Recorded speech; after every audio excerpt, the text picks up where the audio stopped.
Olá pessoal, tudo bem? Vamos dar continuidade ao nosso estudo sobre Jesus. Hoje nós vamos aprender sobre parábolas. Jesus usava muito essa técnica da parábola para passar para o povo que tinha dificuldade de entendimento, era simples, né?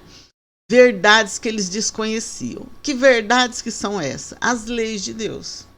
As leis que vão fazer que todo ser que habita o universo, todo filho de Deus, precisa cumprir.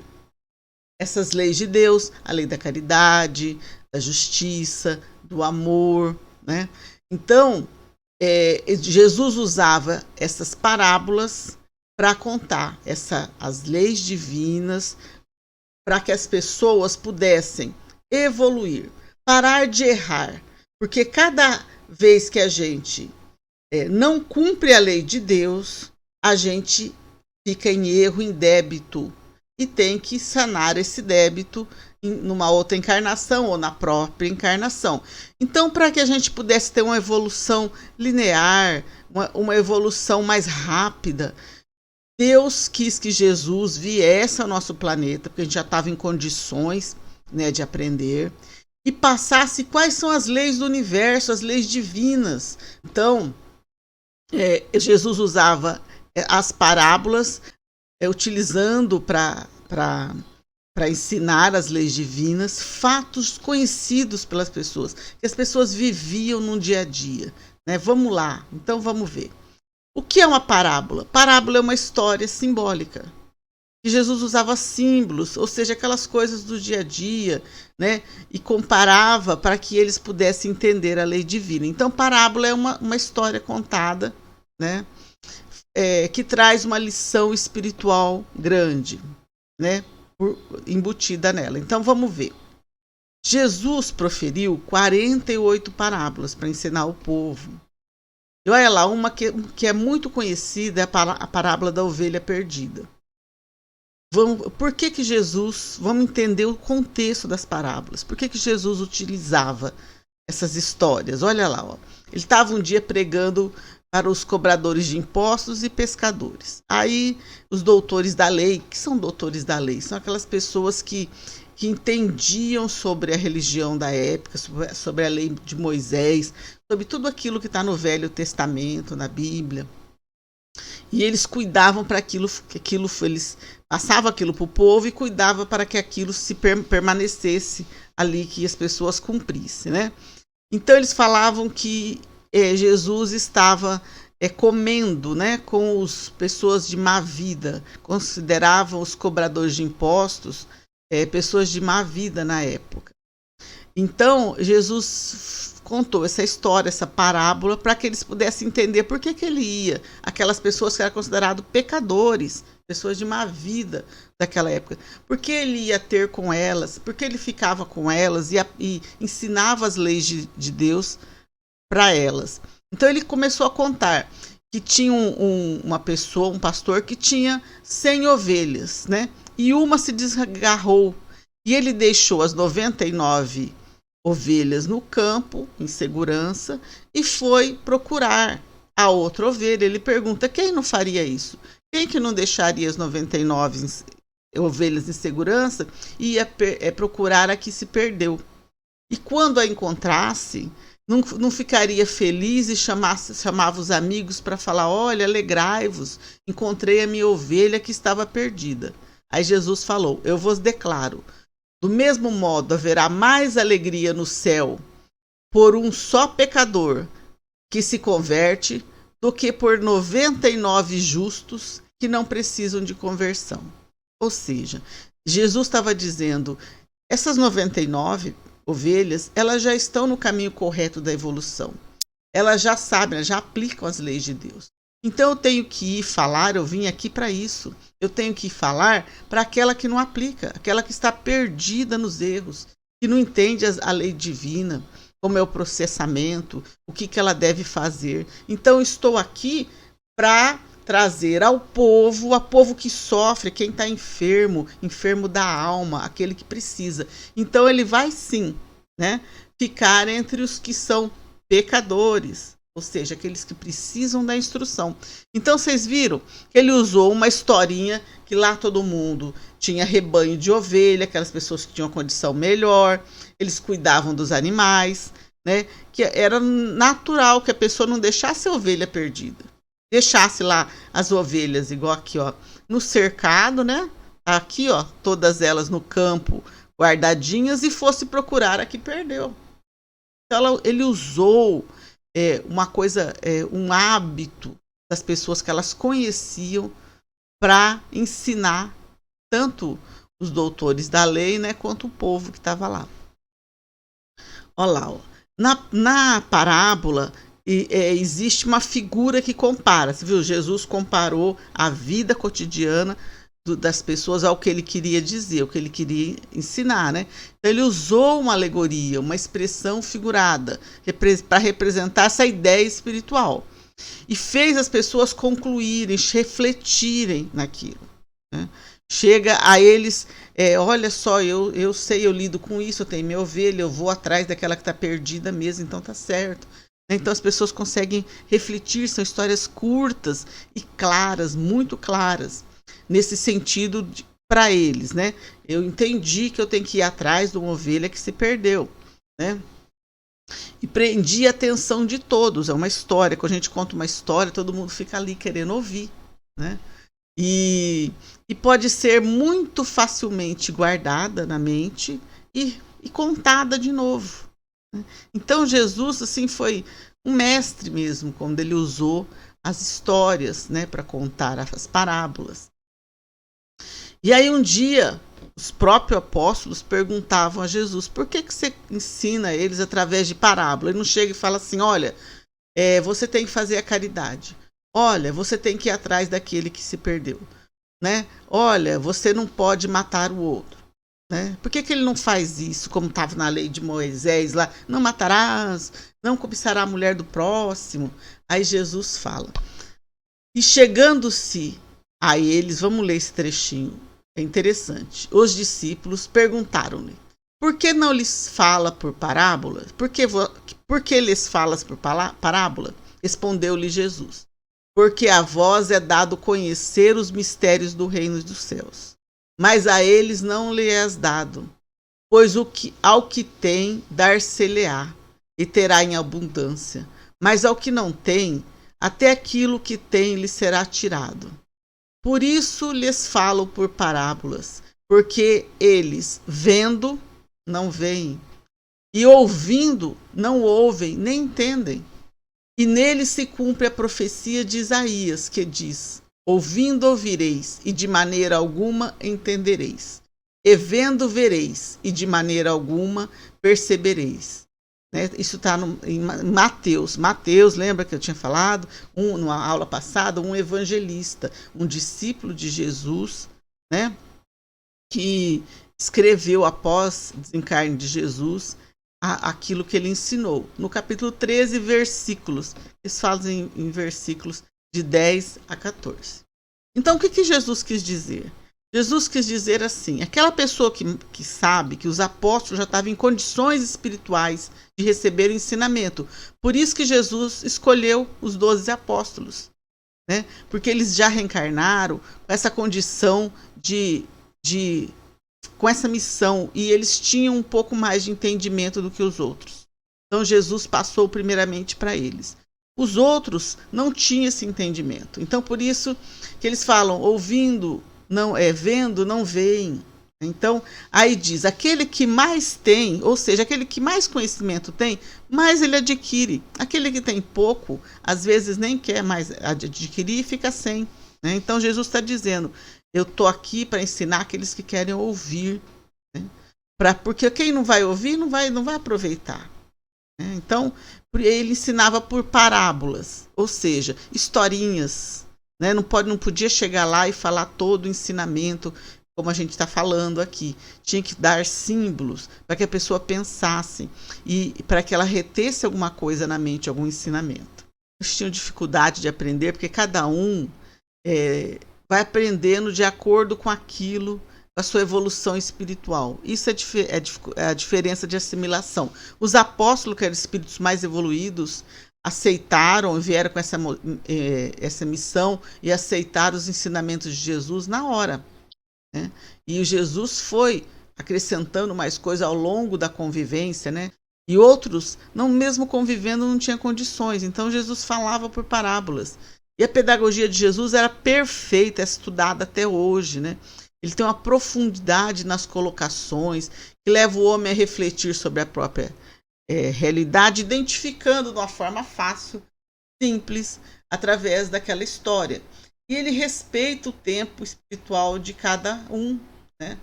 Ele ensina conforme a capacidade dos alunos, isso que é importante. Ele não vai falar de coisas que se aprende, vamos dizer, numa faculdade para a criança que está no primário.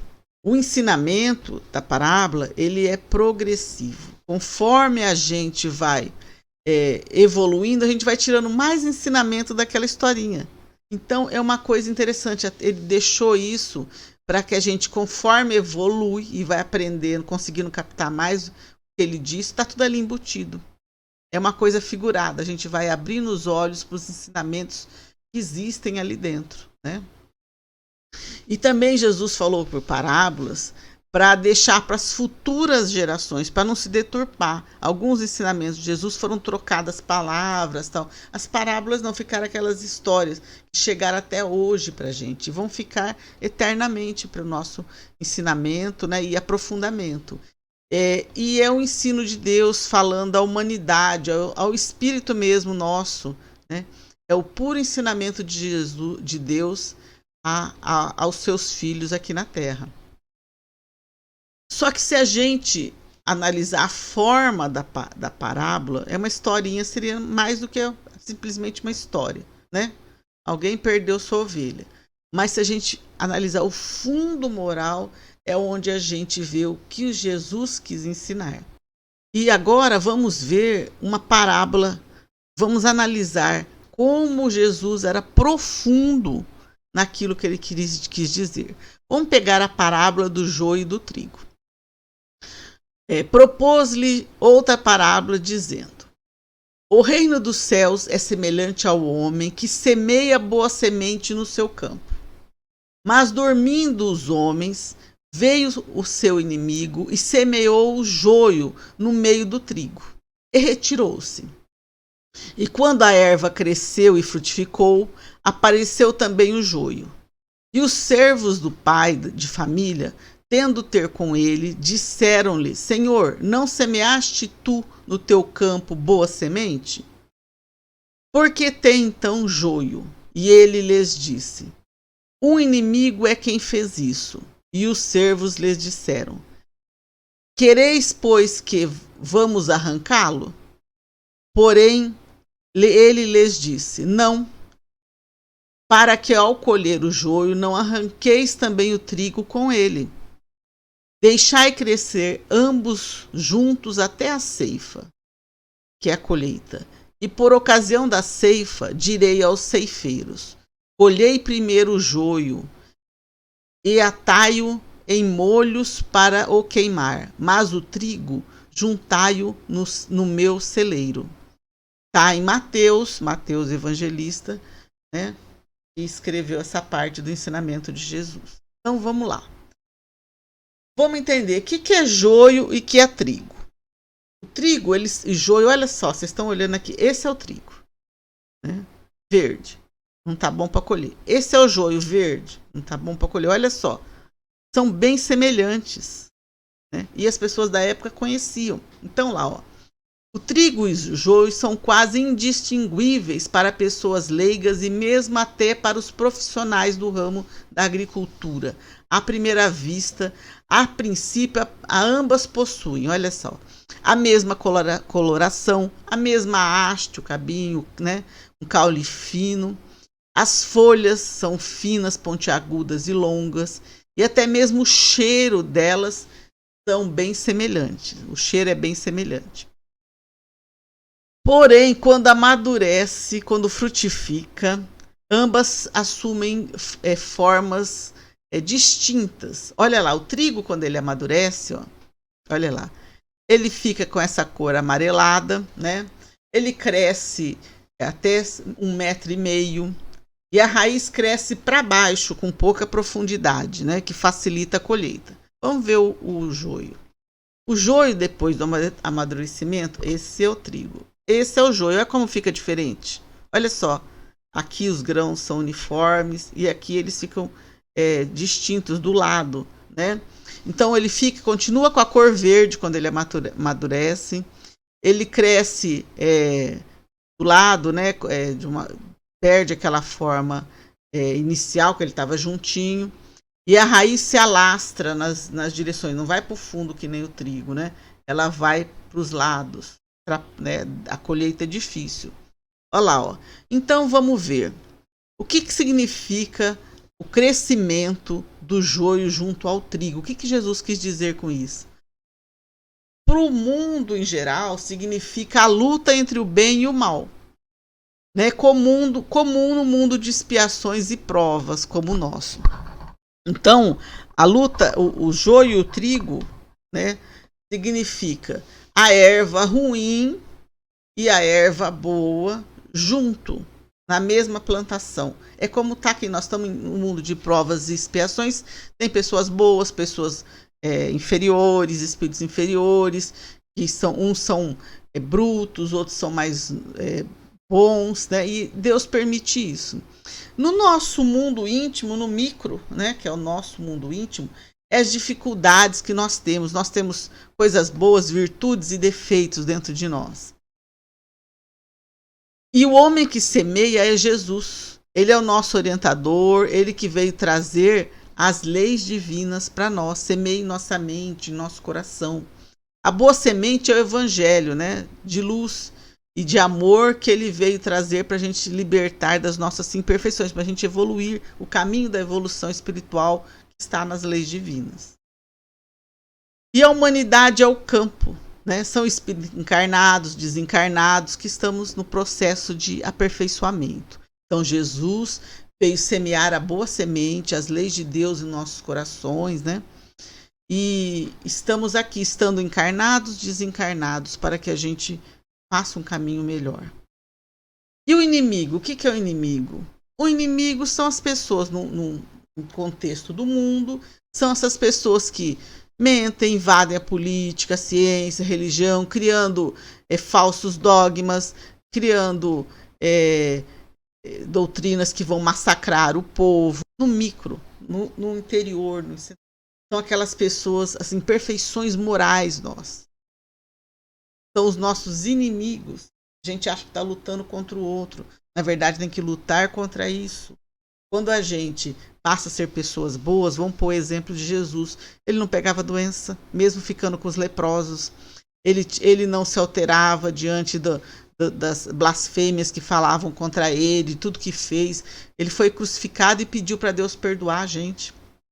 Então, não é o outro que contamina a gente, é a gente que, tirando as nossas imperfeições, a gente não mais se deixa contaminar por aquilo. Então, o nosso inimigo está dentro de nós. E aí o joio, então essa erva daninha, representa as nossas ações contrárias ao bem. Nós estamos dormindo. Então veja bem, nós dormindo, os homens dormindo, veio o inimigo e semeou. Ou seja, nós, sem estarmos despertos espiritualmente em relação àquilo que nós temos que fazer, sobre as leis de Deus, a caridade, a bondade, né?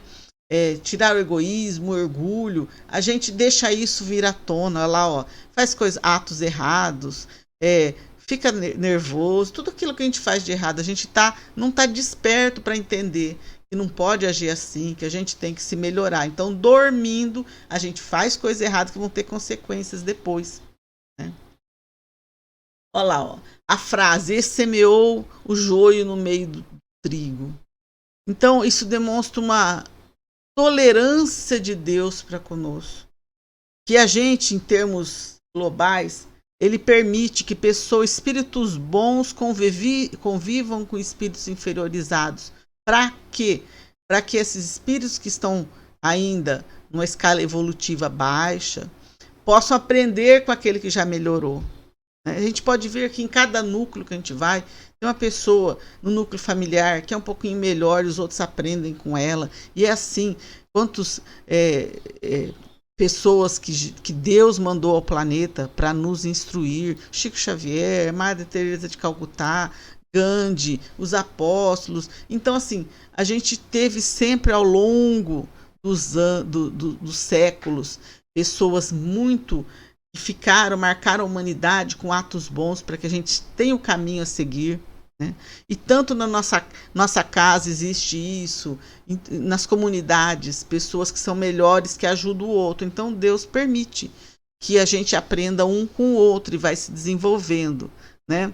Em termos pessoais, no micro, a gente vai vencendo o mal, né, que tem em nós, né, que é a ausência do bem, com o bem que a gente vai fazendo. Então Deus usa com a gente com duas ferramentas. O tempo, que ele sabe que o tempo vai fazendo, a gente dá tempo para a gente evoluir. E a misericórdia, ele sempre está nos auxiliando, a gente que não percebe. Então a gente erra, né? Ele sabe, errando, a gente feriu as leis divinas, vai ter uma consequência, mas ele dá oportunidade, ele faz a gente pagar pelo mínimo, está sempre colocando pessoas boas no nosso caminho para a gente entender. Então Deus usa dessa misericórdia para conosco. E a colheita, que está no final da parábola, o que Jesus quis dizer com isso? Né? Vai chegar um momento, que é o momento que a gente está hoje, da transição planetária, passando de um planeta de provas e expiações para um planeta de regeneração. Então esse joio vai ser unido em feixes, olha lá, ó, e depois queimado. O que ele quer dizer? Olha, já que deixou o trigo amadurecer o máximo que pode, então nós estamos hoje no máximo da nossa evolução aqui. Né? E aquelas pessoas que são o joio, que não quiseram acompanhar a evolução, tiveram toda a oportunidade, todo o ensinamento, toda a misericórdia e o tempo. Né? Há 2000 anos, 2000 anos se passaram depois da semeadura das leis divinas por Jesus em nosso coração. E aqueles que aproveitaram, chegou a hora de retirar. Aqueles que não aproveitaram, né, vão ser reunidos num planeta, por exemplo, Quiron, deportados para um planeta primitivo para aprender queimados, ou seja, pela dor, queimados entre aspas, ou seja, vai para um lugar, imagine nós aqui, né? Estamos num planeta com tecnologia, de repente vai para lá na Idade das Cavernas. Então, é uma situação difícil, vão ser reunidos, tirado aqueles espíritos por maldade de Deus, não, ele deu tempo e deu misericórdia, a gente que não quis aprender, né? As pessoas não quiseram aprender. Então, ele vai, por misericórdia, dar um chacoalhão maior para essas pessoas, um planeta muito difícil, para que elas evoluam. Né? Então, assim, a gente precisa estar atento, não ficar dormindo, despertar para isso. E nossa colheita chegou, a hora da colheita chegou, é agora, é o momento que a gente está vivendo. Né? Então, assim, cabe a nós observarmos isso, dá tempo ainda para a gente ir se melhorando. Fiquem em paz, fiquem com Deus. Um beijo a todos. Tchau!